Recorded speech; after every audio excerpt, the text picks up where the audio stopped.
Praise the Lord. இன்றைக்கான வேத பகுதி, நான் அவர்களை கைவிடவும் வெறுக்கவும் மாட்டேன். நான் அவர்கள் தேவனாகிய கர்த்தர். லேவியராகமம் 26 அதிகாரம் 44 I will not cast them away, nor shall I abhor them, for I am the Lord their God. Leviticus chapter 26 verses 44. நம்மளுடைய வாழ்க்கையில் இன்னைக்கு நமக்கு தேவன் ஒரு ஆறுதலின் வசனத்தை கொடுக்குறாருங்க. என்னன்னு பார்க்குறீங்களா?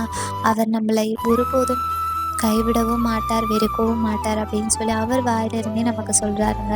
ஒருவேளை நீங்கள் ஏதாவது ஒரு பாவத்தில் விழுந்துட்டு, இந்த பாவத்தை நான் பண்ணிட்டே ஏசப்பான்னு உண்மையாக மனம் திருப்பிட்டு, ஆனாலும் அந்த பாவத்தினுடைய கரை இன்னும் உங்களுக்குள்ளே இருந்துட்டு உங்களை குற்றத்துக்குள்ளே கொண்டுட்டே இருக்கு அப்படின்னு ஒருவேளை நீங்கள் நினைக்கிறீங்க அப்படின்னா, தேவன் உங்களோட தான் பேசுகிறாரு.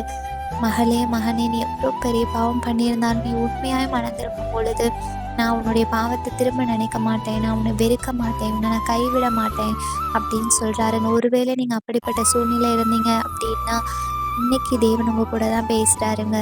கண்டிப்பாக தேவன் எந்த பாவத்தையும் மன்னிக்க அவரால் முடியும்.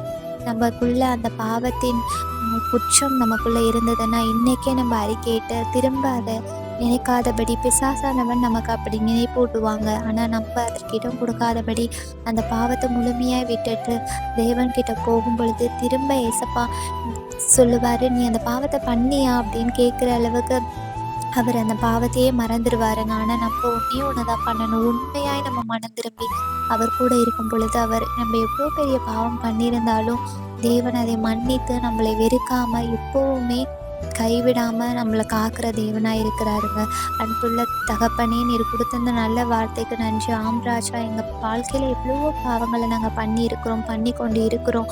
ஆனால் உங்களுடைய அன்பினால் எங்களுடைய பாவங்களை மன்னித்து உங்களுடைய பிள்ளையாக எப்பொழுதும் எங்களை வைத்திருக்கிறீர். அதற்காக உமக்கு நன்றி. இயேசுவின் நாமத்தினாலே எல்லா பாவத்திலிருந்தும் எங்களை விலக்கி பாதுகாத்து கொள்ளுங்க. ஆமென்.